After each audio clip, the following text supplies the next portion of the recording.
On va se dire, en camping, une des activités les plus fun, c'est de faire un feu. Ça permet de faire bouillir de l'eau, de faire cuire de la nourriture, de se réchauffer, de mettre une ambiance. Puis pour partir un feu, vous pouvez soit utiliser votre briquet, des allumettes, mais la méthode qui est la plus populaire chez les YouTubers de bushcraft ou de camping, c'est une fire rod. Et c'est de ça que je vais vous parler aujourd'hui. Why don't you explain this to me like I'm 5?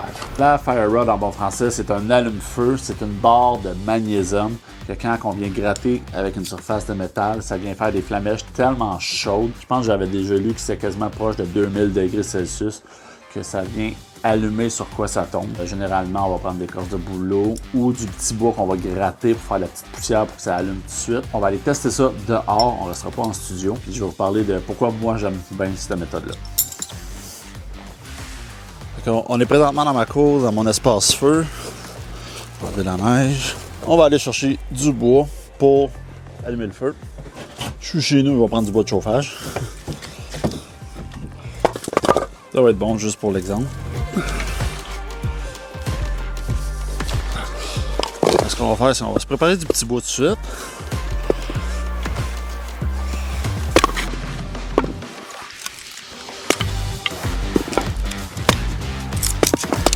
Petit bois préparé. Ça va être pas pire. Il n'aura plus besoin de ça. Donc, trouver le jackpot.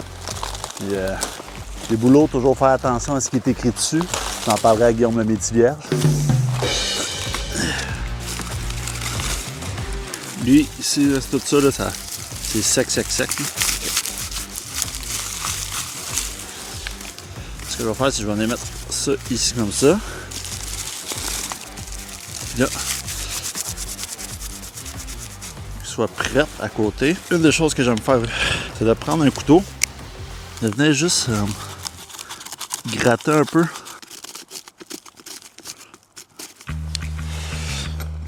Regardez ça proche. Prenez la fire rod, vous la tenez le plus loin comme ça. Moi, ce que j'aime faire, c'est de mettre comme ça, puis à la fin, fouetter pour envoyer le spark le plus loin sur ce que je veux allumer. Ce qui aide des fois, c'est si vous grattez juste un petit peu avant, et vous l'envoyez dessus.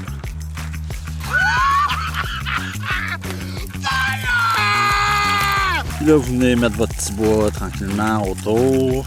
J'aime bien la petite méthode tic-tac-toe pour qu'il y ait bien de l'oxygène qui passe au travers. Je peux rajouter du papier en masse. Et normalement, ça devrait partir quand même bien le feu. C'est pas plus compliqué que ça d'utiliser un fire rod. Pour la caméra, je vais essayer de faire un close-up.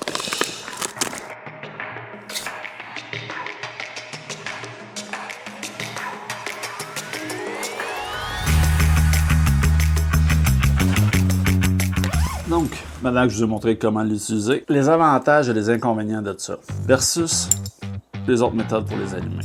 J'ai toujours un briquet sur moi, un lighter, souvent un bic le moins cher possible parce que je les perds. Parce que chez nous, anyway, je chauffe au bois, je fais des feux dehors. Sauf qu'en camping, j'ai commencé à prendre l'habitude d'en mettre un dans mes poches, puis un autre dans mon sac cadeau. Si jamais il arrive de quoi au premier, j'en ai un deuxième, ça me prend tout le temps un backup. Si jamais s'il va pleuvoir, s'il va être mouillé, trempé, si tu vas l'échapper dans l'eau, ça m'en prend un deuxième. Surtout si vous partez plusieurs jours. Parce que si t'arrives pour allumer ton feu, puis t'as pas de lighter ou t'as rien, t'es un petit peu dans la chenille. C'est pas vraiment plus long d'utiliser ça qu'un lighter. C'est sûr, ça prend un petit peu plus de préparation, gratter le papier et tout ça, mais on parle de même pas 30 secondes parce qu'anyway, pour allumer mon feu, j'aurais été chercher de l'écorce de bouleau ou du papier journal ou quoi que ce soit. Les allumettes de survie qui vendent, qui sont résistantes à l'eau ou quoi que ce soit, j'ai toujours peur qu'à long terme, prennent l'humidité et qu'ils ne fonctionnent plus. Tout le monde a une vieille boîte d'allumettes chez eux qui, quand ça arrive pour l'utiliser, ne marchait pas ou la boîte était comme humide. Puis anyway, tu prends une allumette à casse ou à l'allume puis elle s'éteint, t'es comme... On va être honnête, une fire rod, c'est de jouer avec quelque chose, c'est toi qu'il faut qu'il essaie de partir le feu. T'sais, même si je suis capable de partir quand même assez rapidement, il y en a qui ça va prendre plus de temps. Moi, personnellement, je recommande le plus gros, plus long possible. J'en avais eu une petite dans le passé, puis que c'était juste une petite affaire. J'avais moins de pouvoir d'aller la porter où ce que je voulais, la flamèche, pour que tu aies une plus grosse surface à gratter. Tu vas en enlever plus, le magnésium, tu vas avoir plus de magnésium à envoyer sur le bout de papier. Ce qui est bon de ça versus les allumettes ou le briquet, c'est si je la trempe dans l'eau, puis que je la sors de l'eau, Seconde qui est sortie de l'eau, je peux l'utiliser tout de suite. Si jamais je suis trempé, que je passe la fin de semaine à la pluie, donc je chavire en canot camping. Oh! Je sais que je vais toujours être capable d'allumer un feu avec ça, versus celui-là. J'ai vu sur Internet des tactiques que si jamais tu tombes dans l'eau avec ton lighter ou quoi que ce soit, tu grattes pendant 5 minutes, puis après ça, tu l'allumes, il devrait partir parce que dans le fond, le but, c'est de faire sécher la pierre. Mais si jamais l'eau rentre dans le gaz, tu seras jamais capable de faire partir pareil. Personnellement, Fire Rod est beaucoup plus sécuritaire à long terme. Il y a de l'usure. Si jamais vous passez au travers d'une Fire Rod, ben vous en achetez un autre, puis c'est tout. T'sais, même les briquets sont pas indéfinis. Oui, il y en a que des hippos, n'importe quoi, que tu peux re-remplir et réutiliser. Mais en règle générale, un bic, quand il est fini, tu le jettes, t'en achètes un autre à ce prix-là. Là, Fire Rod, c'est bien le fun.